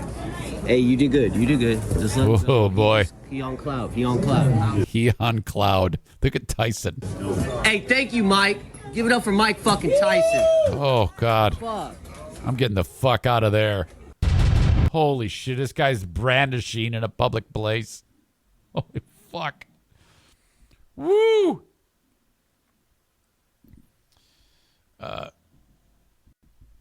Cole with the point. Pussy can't carry one in the chamber. Yeah, you're always supposed to have that thing charged. Always. I remember when I first started carrying a gun, and I called up Steve Prince. I go, so should I have this thing charged? He goes, you know how much space a bad guy can cover if he's running at you while you're busy charging the damn thing? He goes, of course you always have one in the fucking chamber, dickhead. Oh, my God. And then Mike Tyson, good thing that guy smokes lots of pot. Because it takes lots. I think he does. Doesn't he do like the frog venom thing now? He smokes frog venom or eats frogs or some shit. My God. The whole him staying calm like that. Jeez. He's lucky. Tyson's lucky he's not dead, because old school Tyson probably would have freaked out and tried to engage the guy. And then the guy is lucky, too, because in that embrace, I don't know, Tyson could have fucking killed him there, too. Jeez. Aram says, yeah, he had it in his waistline. Don't want it cocked. Well, yeah, there's that. He didn't even have it in a holster. He's carrying it like ghetto style. Holy shit. Yeah, Tyson's all about the frog venom, which I'd never heard of. I think we talked about it on the show. Tyson frog venom. Yes, he is smoking. He actually has a frog farm of this particular, not a frog, toad. Psychedelic toad venom. SI.com. Mike Tyson says he, quote, died after smoking psychedelic toad venom. The Sonoran Desert toad. Mike says he wants the world to know that the Sonoran Desert toad changed his life. Speaking at a Miami conference dedicated to psychedelics, oh my God, can you imagine that? Mike Tyson said he has tripped off the toad venom 53 times in his life. He's very specific, but nothing came close to the first experience of a toad trip. I died during my first trip. I did it as a dare. I was doing heavy drugs like cocaine, so why not? It's another dimension. Before I did the toad, I was a wreck. The Sonoran Desert toad spends 7 months a year living underground, but its venom can be smoked to produce a psychedelic trip. Tyson has a nursery of Sonoran Desert toads at his ranch in Southern California. Oh my God! The former undisputed world heavyweight champion said he discovered the traditional healing ritual 4 years ago and lost 100 pounds, reconnected with his family, and started boxing again. People see the difference in me, he said. It speaks for itself. If you knew me in 1989, you knew a different person. My mind is not sophisticated enough to fathom what happened, but life has improved. The toad's whole purpose is to reach your highest potential. I look at the world differently. We're all the same. Everything is love. So that explains it. Had Tyson not discovered the toad, he would have been dead from this moment. Incredible. It is because of the toad. Yeah. Chris says he has a toad ranch. Yeah, he was so about it, he's raising them on his own now. Tyson's known for that type of shit. He raised, carrier pigeons or racing pigeons. At a young age, he would care for these pigeons in New York City on a rooftop. And one of the things he described as one of the most traumatic things that got him to be a criminal was when some local fucking thugs killed his birds, like ripped their heads off in front of him. Oh, my God. That's it. We need to make an Eric Zane Show Toad Venom Challenge. Do the toad and record yourselves. I can't get behind encouraging you all to do hallucinogens in case something bad happens. I want no part of that, Nick. So the toad venom smoking made him chill out a lot. Maybe that's what Maddie needs. I am not opposed to trying something. Maybe some pot. I don't know. We should look into pot. We need something. I have heard so many people that have had miraculous moments happen to them because they smoke pot. No, I can't do that. All right.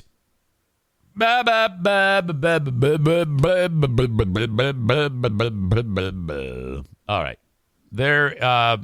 This story is just remarkable. I couldn't believe this. The Supreme Court has heard a case. The United States Supreme Court.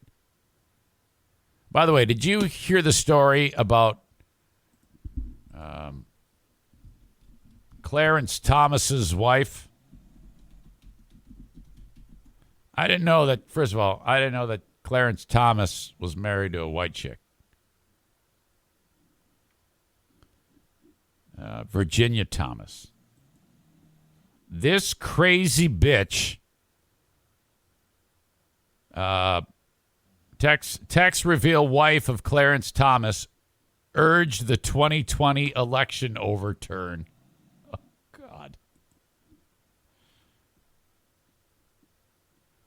God. She sent 29 text messages to former advisor Mark Meadows urging him not to concede. Clarence Thomas's wife called Joe Biden's victory the greatest heist of our history. The texts are among 2,320 messages Mr. Meadows provided to a committee investigating the Capitol riot. She urged Meadows, who was Trump's chief of staff, to, quote, make a plan in a bid to save his presidency.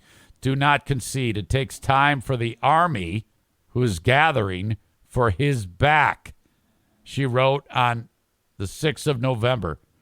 It is unclear if Meadows responded. So one of the Supreme Court justices' wife is trying to gather the local militia to overthrow the government and encouraging it.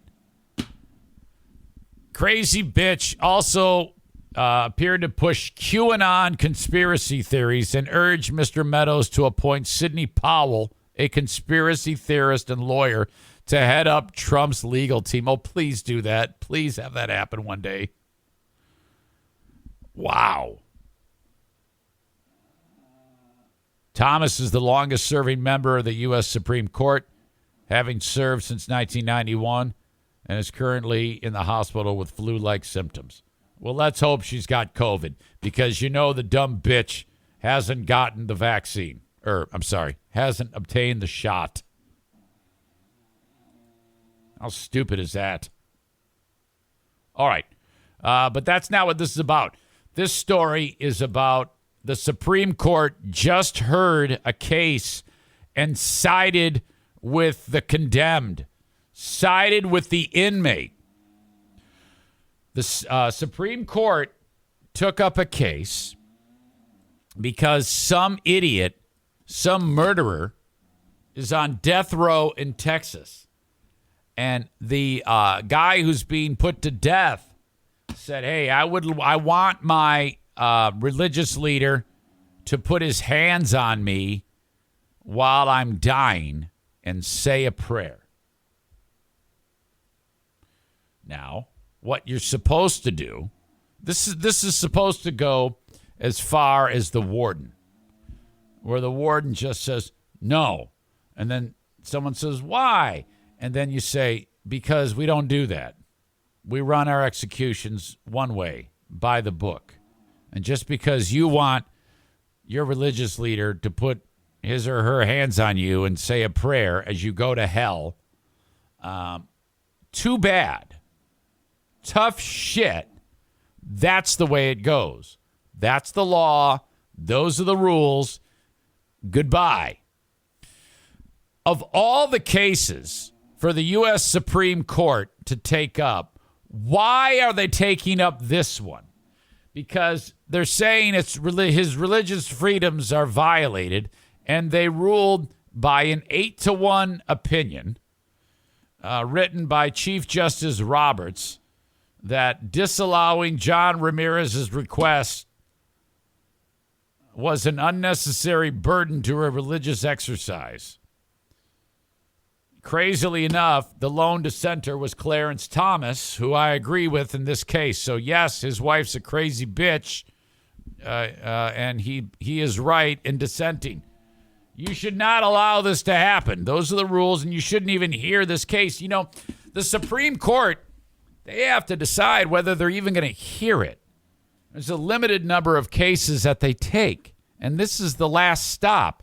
Meanwhile, people like fucking, what's the name of the guy in prison in Wisconsin? Stephen Avery. They won't hear that shit. Or Brendan Dassey, actual legitimate cases where people are wrongly imprisoned. And holy shit, You know, and on that note, people might say, no, Stephen Avery's a lunatic. He should be behind bars. Yeah, I get that. He is. I mean, the guy killed a cat. You got to be a lunatic to kill the cat. But Dassey, all he is guilty of is being cognitively impaired. He had nothing to do with that murder. And yet here the Supreme Court is hearing cases about some piece of shit who murdered somebody and is going to die, whether or not he can have someone put their hands on him when he's put to death. Texas violated the religious liberties of a death row prisoner when it denied the man's request to have his pastor touch him and pray over him during his execution. Yeah, I don't even know if the execution happened. I guess we'll find out here. Texas fails to show that a categorical ban on audible prayer is the least restrictive means of furthering this compelling interest, and they do not explain why other jurisdictions can accommodate audible prayer, but Texas cannot feasibly do so, Roberts wrote in the majority opinion. What a waste of time. They should have just said, fuck them. Who gives a shit? The justices halted the execution of Ramirez's execution, originally set for September, but halted while the court weighed the case. God. Karl Marx said the death penalty is only viable when the punishment is swift, certain, and severe. Now, I don't normally like to quote him, but think about that. Has to be swift, it has to be certain, and it has to be severe. That is the only time a deterrent works. Swift, severe, certain. This is never swift, okay? And it's never certain in the U.S. And I'm opposed to the death penalty, but why? Because why do we even have it when it's not swift, okay? Yeah, it's severe, but it's not certain and it's not swift, so it's not doing anything to deter anybody. These people live on death row forever. You might as well just lock them up for life and that be the end of it and abolish the death penalty entirely because it's not doing any good. And you could kill someone who hasn't done anything. That's happened. The execution was halted while the court weighed the case. Can now be rescheduled, providing the Texas prison system changes its policy to allow touch and prayer in the death chamber. What's next? A hand job? Yeah, my religious leader gives me a blow job, and then while I jizz in his mouth, I can be put to death. Texas prison officials said in a statement, it's probably going to happen, said in a statement that the agency respected the court's decision, will be making appropriate modifications to our practices to align with the ruling. My God. What did this guy do? The justices halted the execution of Ramirez, a 37-year-old sentenced to die when he robbed a store in Corpus Christi, Texas. There was a nice person working there, minding their business, when he robbed and then killed the clerk. My God. Hours after he was set to die in September, Texas prison officials had denied his request to have pastors lay hands on him and pray over him as he died, claiming it would involve security risks, though the state later told the justices that the risk of disruption was likely low. So now the inmates are making the rules. The ones that are being executed are being afforded those luxuries. Shit.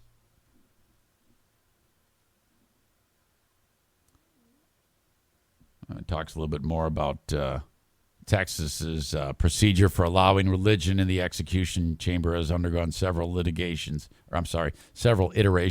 in the last few years after repeated guidance from the high court. What a mess. After multiple orders by the justices halting executions over concerns of religious discrimination and violation of liberties, the department's policy now allows prisoners' personal religious advisors to be in the death chamber, provided they clear a background check and orientation, but they can't touch the prisoners or speak. Well, I guess that's going to change. How stupid. What a dumb thing to waste the court's time on. of all the things. And then there's going to be some other case that doesn't get heard because these assholes, one of which is his wife, is quoting QAnon conspiracy theorist. But I can't really fault him because he's the one that dissented. So it's all fucked up. I don't know. Stupid. Absolutely stupid.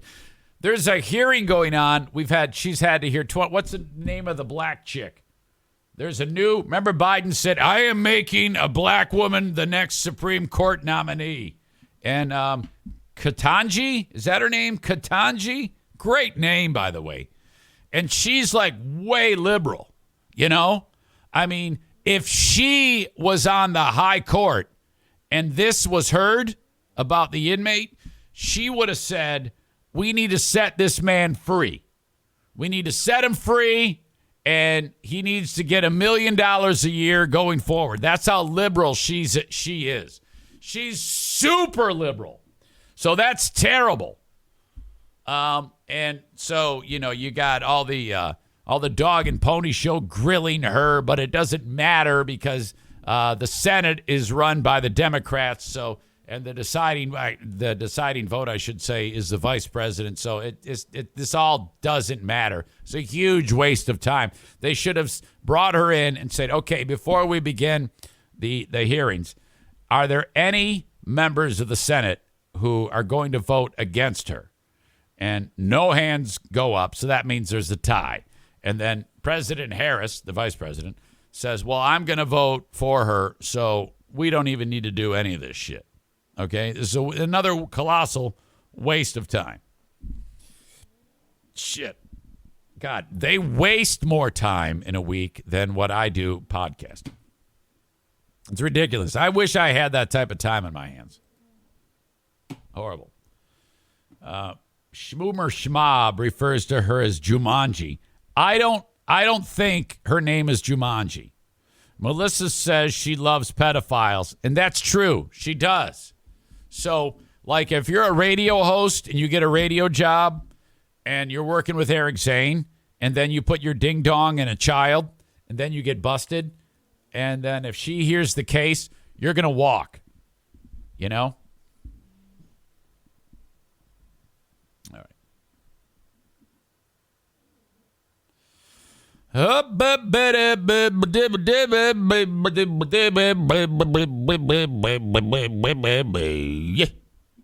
All right. I want to help your business. Send me an email if you want to know more about the Eric Zane Show Podcast and how it works. Send it along, eric@ericzaneshow.com on the Shoreliner Striping inbox, and I'll give you all the information you need about how my podcast can help your business, where I talk about you. That's it. Send it along. Thanks to sponsor Bennett Flooring Installation. If you're installing flooring in your home, if you're doing it yourself, okay, I get it. You think you can handle that. It's so much easier, though, and guaranteed to be professionally installed if you have Bennett Flooring Installation do it. And they encourage you to do the heavy lifting, ripping out the old shit to make this as painless as possible and more cost-effective for you, the consumer. Call or text 616-318-0167. Get an estimate. Now, if you want them to do the full treatment, they can do that. No problem. 616-318-0167 for Bennett Flooring Installation. If you are in West Michigan, reach out to them, and they will give you a estimate as to how much it's going to cost after they measure the room. Okay? They're also working with me on the Great Flooring Giveaway. I've had a number of people reach out saying, hey, this would really help us if Bennett Flooring Installation was in their home and they were the recipient of the Great Flooring Giveaway Easter edition. This is the third time we've done it. Send me an email of why new flooring in your home would make such a difference as you're trying to, get through life. Sometimes life gets in the way of things like flooring because you've got so many other things on your plate. Send it along or nominate someone to me, Eric@ericzaneshow.com, and thank you to Bennett Flooring Installation. We will announce the recipient in the coming weeks. The flooring that I want you to install, I want you to get it at Johnson Carpet One Floor and Home along Chicago Drive in Granville, Michigan. Right behind Little Caesars. Ugly yellow barn, or tan. It's big and it's clean. It's just gigantic. And there's a sign about the size of a computer monitor on it. That's bright red, white letters, written in cursive. Johnson's. You can't even see the damn thing. I go, why is the sign so small? City won't let us make it bigger. Jesus. Anyway, they're having a massive sale at the discount outlet. You would already pay a lower price for flooring than anywhere in the state. They really need to get that stuff out of there, though. So if flooring is in your future, now is the time to buy it. Blue tag, 20% off. Green tag, 30%. Red tag, 40%. At Johnson Carpet, One Floor and Home. Mention me when you go in there. You will save 0% more.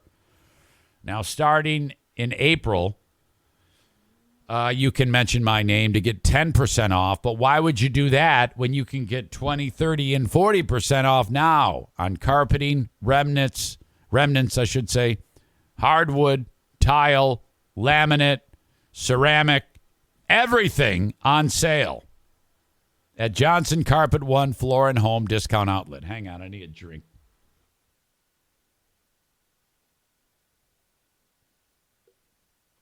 Oh, my God. You talk too much. You never shut up.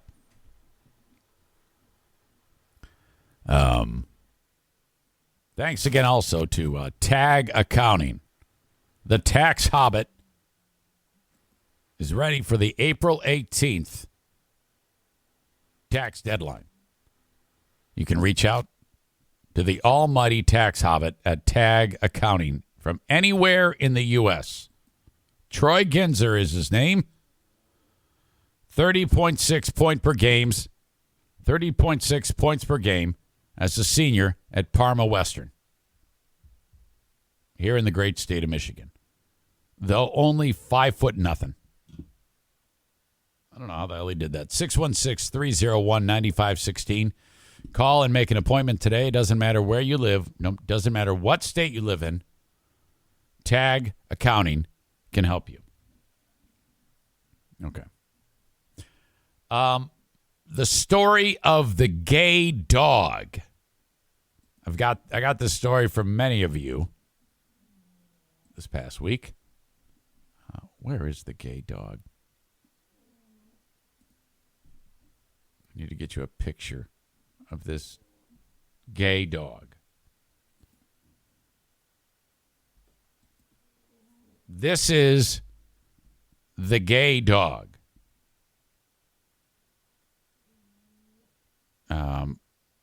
Somebody owned the dog, and they didn't want it anymore because they said it's gay. Which, you know, that does happen, and that always breaks my heart when I hear about dogs being taken back to the shelter. Because, you know, the dog loves you. And you're breaking the dog's heart. You know, I cannot imagine what would happen to any of my dogs if we weren't here. You know, you oftentimes hear about people who do that, or they're even worse. They're like, hey, we're moving. Well, let's kill the dog. What a fucking, I mean, seriously, there is a special place in hell for someone who does that. Now, these are the workers from the animal shelter. I think these are two lesbians who have adopted the dog. Yeah, that's what happened. The gay dog was abandoned by North Carolina owners, as you see, and was adopted by these incredible lesbians. Thank God for these amazing lesbians for doing this. I mean, seriously. And the only reason why I'm saying that is because the story says that a gay couple has adopted them. Now, I don't know too much about nomenclature when it comes to LGBTQ+, but I guess if you're like these two here, they can be referred to as lesbians or gay, I think. But now they have this amazing dog, Fezco, which, I don't know, maybe that stands for something. Something gay, no doubt. I don't know how the people who own the dog came to the conclusion that the dog was gay. But that's what they said. If you're going to drop your dog off and give it away at the animal shelter, I don't know why you would go out of your way to say the dog is gay. Wouldn't you just say we can't care for it anymore? But this is North Carolina, and we all know that south of the Mason-Dixon line, everyone's a bigot. It's just Bigotville. They hate gays. They hate blacks. They hate Jews. We all know this. So that's what you got there. Dog dumped at a shelter in North Carolina because the previous owners thought he was gay. He's found a new home and a name. The pup, previously known as Fezco, was adopted by a gay couple in Indian Trail just south of Charlotte. They changed the dog's name to Oscar after the gay Irish poet and playwright Oscar Wilde. The 5-year-old four-legged friend was abandoned earlier this month at the Stanley County Animal Protective Services after his owners caught him humping a fellow male dog. All right. Well, dogs do that. That doesn't necessarily mean they're gay. I don't think. I mean, dogs are dogs. They do dog shit. I mean, sometimes they hump a leg. Sometimes they'll hump a female. Sometimes they'd hump the couch. Sometimes, I think. But these guys said, no, the dog's gay, which is stupid. Now, let me just say that if Bruce licked O'Neill's dick, I'm going to get rid of Bruce. If he licked O'Neill's dick and then Bruce is walking around with jizz on his face from O'Neill, and every chance they get, they are licking each other's dicks till dog jizz is flying throughout the room. I am going to give up. I would give up the dog. I am not going to be living in a home. It's bad enough as it is. Okay. It's bad enough. I'm scraping peanut butter off of cupboards and salt out of the range and shit on the toilet. I don't want dog jizz on the walls and dog jizz on the dog's face. So I'm just going to tell you, if it were to go down that road, no, I wouldn't want anybody licking anyone's dick in the house here. It doesn't matter even if they were licking Daisy's vagina. You've seen me freak out when that happens. It's like, come on, guys, what the fuck? No, absolutely not. So humping is one thing. Okay, wait a minute. I'm getting some of this wrong. I scrolled down. All right, so I've got an update for you. Let me go back here. These two lesbians are not lesbians as far as I know. I don't know that. These two, all that I said about you can be called either gay or lesbian may or may not be true. I don't know, but I have made a mistake and I didn't prepare enough. These two work for the shelter, so I don't know if these two are lesbians. However, if you scroll down here, these are the two. Now, these two look like gays. Okay. Now it's all good. All right. These are the two that have adopted the dog. These two gentlemen. Okay. Gay dog Fezco adopted by gay couple in North Carolina. He's over the hump. Of course, they said that. All right, so there you go. So Steve Nichols and his partner John have adopted the dog. And all right, so all is well. Who is Harry? I don't know. There's another dog named Harry, I guess. So everybody's really super gay in this, and everything's awesome. So that is sweet news. I'm happy about that. More dog talk. Okay? And by the way, speaking of gay,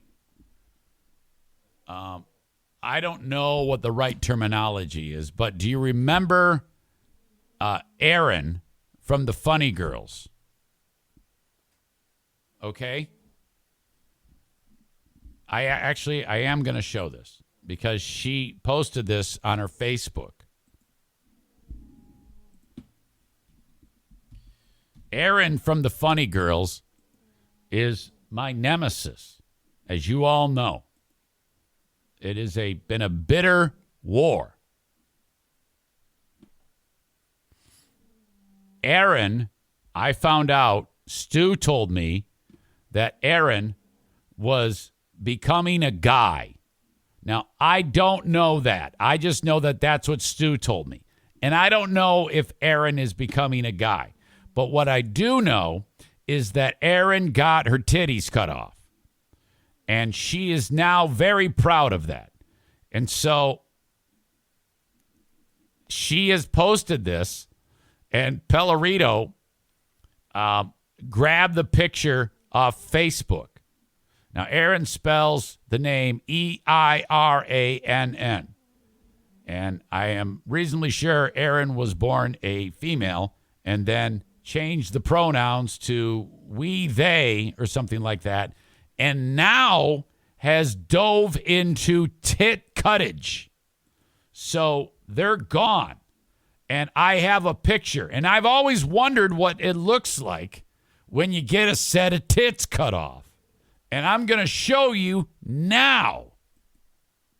There you go. That's what you look like. And I think it looks pretty good. I think there's still some swelling. But can we get a closer look at that? Yeah, I believe we can. So you got some pit hair and no tittage. This is where the work was done, and that's going to heal up. But, yeah, and proud. Loud and proud. Feeling good. Got some nice pants on. A good set of shoes. And holy fuck, in business. That is the update from Aaron of the Funny Girls. And the way Stu told me, he goes, hey, everybody, it's with Stu McAllister. Hey, your favorite funny girl? Well, she's a funny guy. She's becoming a funny guy. I go, I didn't know that. I go, holy shit. So if you've ever wondered what it would look like when you get your tits cut off, that's what it looks like. Stu followed up with, while they were there, why didn't they do a tummy tuck?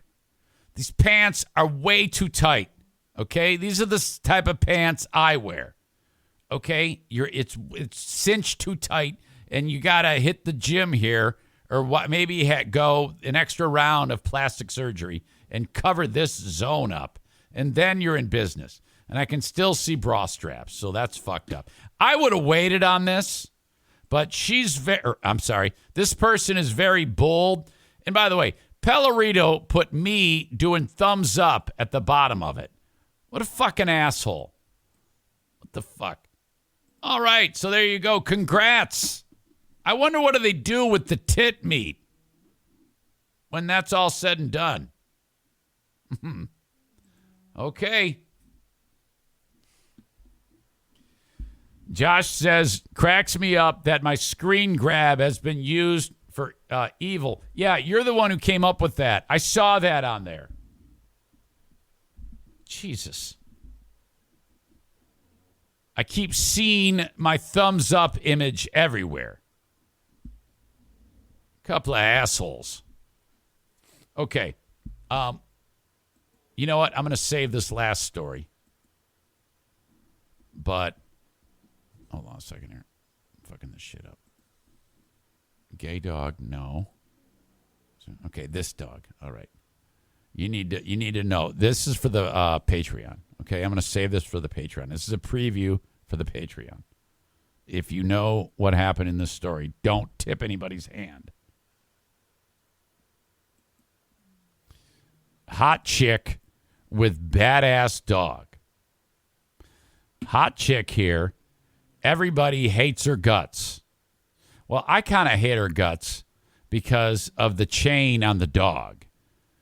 This is some type of pit bull with a gigantic collar with a gigantic chain, like a type of chain you'd lock a motorcycle up with in some dilapidated storage facility. So she's posing for Instagram. Wait until you hear what this sick bitch is referring to her dog as, what she has decided to name her dog. Who would you rather have sex with? The sick bitch with the dog or Erin, formerly the funny girl? I would rather have sex with Erin.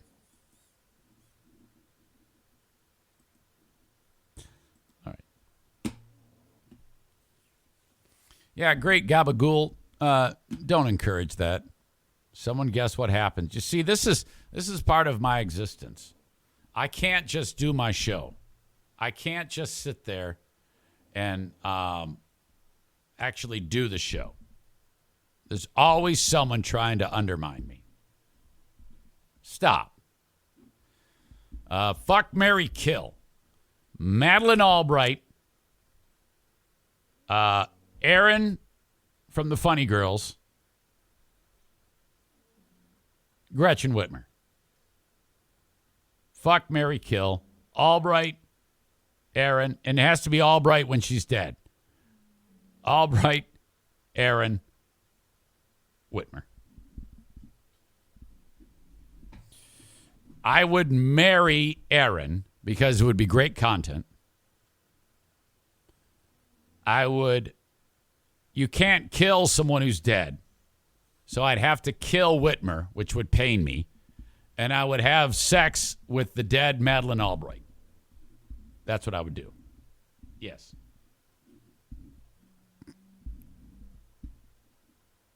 I'll let you all decide the rest of that.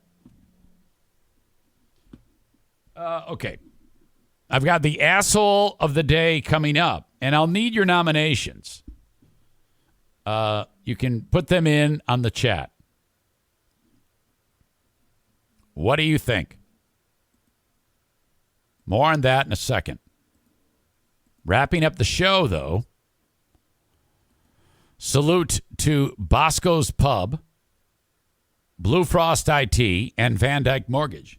Bosco's Pub is in Hudsonville, Michigan, boscospub.com. I guess another get-together is being planned as we speak. That is nice. I love hanging out there. Thank you to Doug and Dee Dee, who own Bosco's Pub. If you want to drop by this weekend for lunch or dinner or a drink or watch the basketball games tonight, you can see St. Peter's Peacocks play their game against Purdue. Bosco's Pub, part of Terra Square in Hudsonville, Michigan. I do cameos, cameo.com/Eric Zane. Sign up for one of those. Blue Frost IT, the managed IT service provider for the show. If you need anything concerning tech for your small or medium-sized business, this is who you call. Keep that in mind if you see the boss scratching her or his head about their tech. Hey, there's a podcast I listen to. Don't tell them who it is. That has a tech company that they swear by. They can help you.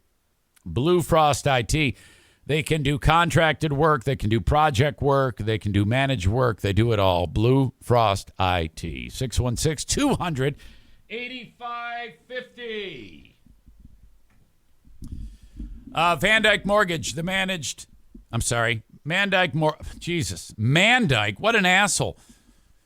God, I'm tired. Van Dyke Mortgage. If you need a mortgage, this is who you call. And yes, the rates are going up. By this time next year, they'll be quite a bit higher than what they are now. But you still can get a very low rate, especially if you have fantastic credit and you're willing to go the 15-year route. All right? You go the 15-year route, you're going to save yourself tens of thousands of dollars. Not even kidding about that. Pay as much as you can for as short as you can. That's the key to saving thousands of dollars. Some of you cannot do that. You're going to get a shitty loan because your credit's in the dumper, which does happen to people. And not all mortgage people are created equal. Some will be like, they get somebody with a wonky credit score. They don't want to deal with them because they're not going to make a ton of cash on it. Mario's not like that. That's why I love him. NMLS number 3035. Sure, he works with people with great credit scores all the time. He is the bank. But if you have a tough credit score because of bankruptcy, divorce, you're not good with money or whatever, talk to Mario. He'll set you straight fast. And if he can't get you into a mortgage because you're too much of a disaster, he's going to tell you what you need to do to get you in a mortgage. Pay your bills on time. Okay? Figure it out. And he will help you every step of the way because he wants your business. And when you get that mortgage that's not the best, he's going to refinance you a year later when you make your payments on time. Because at that point, you're less of a credit liability because you've worked to improve yourself. Call Mario 231-332-6505 for the Mario Flores Lakeshore team of Van Dyke Mortgage. Thank you. NMLS number 3035. Also for the Patreon, Caitlyn Jenner is in the news again. Caitlyn Jenner versus Leah Thomas, round 2, the swimmer. Also, Daniel Radcliffe, at 32 years old, is going to be having sex with Helena Bonham Carter. Bellatrix Lestrange and Harry Potter are going to pork. We'll talk about that on the Patreon.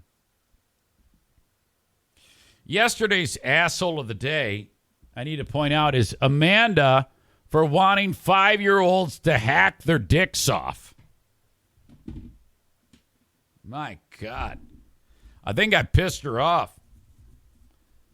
It's like, I hate it when people get pissed off at me when all I do is highlight their stupidity. I didn't do it. Don't blame me. Amanda suggested to Nick something to the effect of, if a 5-year-old says, "Hey, Mom, I want to cut my dick off," as a parent, you need to go, "Well, let's do it." I think that was it. Wasn't it, Nick? Isn't that what happened? We were talking about a lot of shit.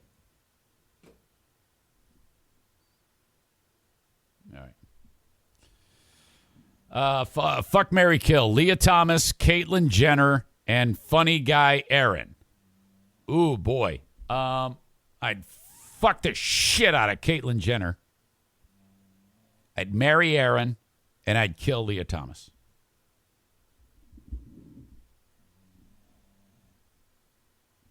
Nick says my explanation of what happened yesterday is correct to a T. Kenny says verbatim. Hey, I'm sorry, but if a 5-year-old tells me anything, I'm going to say no.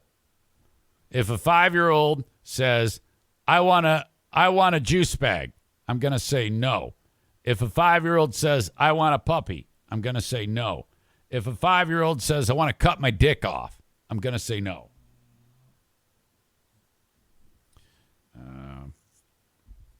Let's see.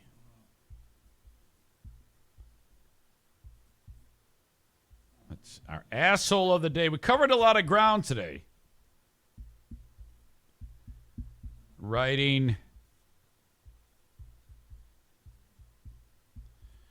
What is our asshole of the day?